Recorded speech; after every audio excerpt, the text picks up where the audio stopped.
Hey everyone, today we are going to talk about, hey, do you remember what I was going to talk about today? Hey, no, you're not even supposed to be in here. Just a second. Today we're going to talk about what happens when your brain goes blank in front of an audience. But Eric, shouldn't you be more positive? Don't you mean if your brain goes blank in front of an audience, not when your brain goes blank in front of an audience? Well, thanks for posing that so important question, YouTube viewer. Here's my response. I'd love to be positive and give you words of encouragement and always look on the bright side of things, but here's the reality. When you are in a high-stress, high-stakes situation, your brain is flooded with all sorts of thoughts, ideas, and emotions, and there is a big chance that your brain is going to just decide to take a momentary vacation right in the middle of when it matters the most. So it's not if your brain goes blank, it's when your brain goes blank. So we're going to talk about 3 different strategies to use when your brain goes blank. Many of them happen before you even step on stage, but it is also important to have strategies when you are actively speaking. Number 1, memorize your outline. Your outline is like your daily commute to work. In your daily commute to work, you don't really have to think a whole lot, especially if you've been doing it for a long time. You don't have to worry about which turns to make or how long it'll take for you to get there, but you do have to worry about the other external factors like weather, distracted drivers, cats, raccoons, dinosaurs, whatever the case may be on your daily commute. Your outline is a lot like that. You want to get to a place where you understand your path, you know where to turn, you know where you're going, and then your brain energy can be focused on all of the other variables. Now, if you don't have a standard speaking outline, and by the way, you should, it's very helpful to have a standard personalized outline, then I would suggest that you check out this video on my preferred speaking outline. Notice that this is preparation that happens before you even start speaking. The more you get clear on your outline, the less your brain is likely to blank. And even when it does, you can reorient yourself just by understanding where you are in the process and where you're going to next. Number 2, have safeguards around you. Safeguards are little cheats that you can have around you for when your brain goes blank to go and jog your memory. The first strategy on this is having presentational notes. Programs like Google Slides, PowerPoint, Keynote, they all have different speaking notes that can be shown not to the whole screen, but just to your individual presentational screen.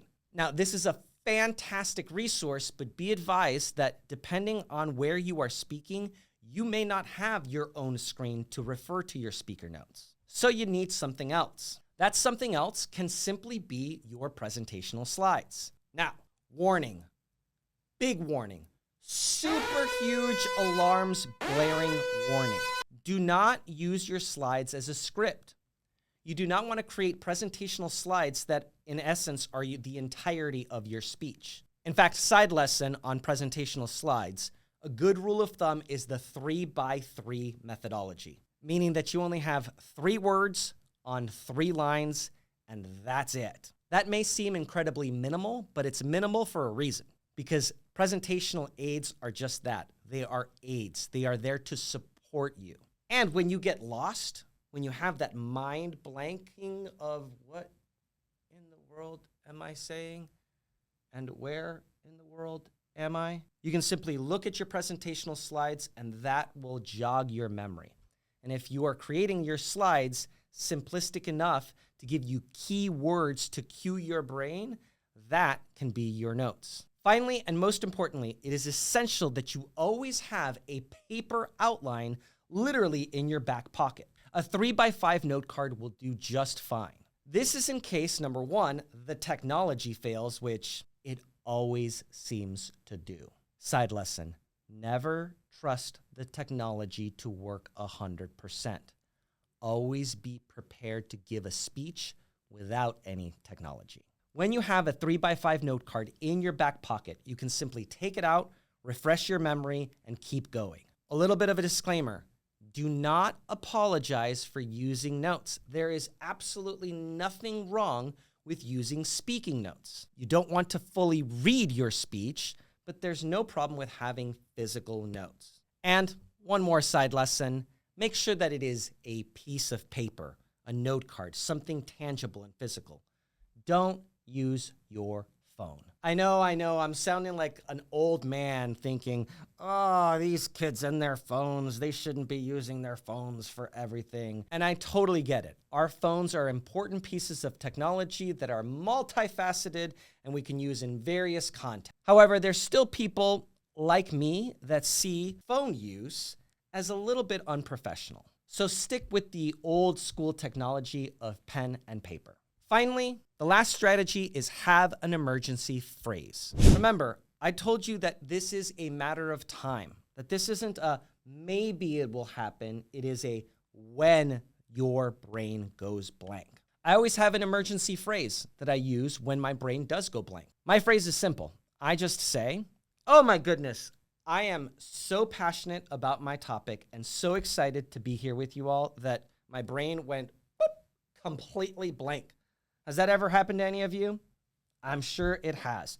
Give me 1 second to reground myself and find my place, and I'll be with you in just a minute.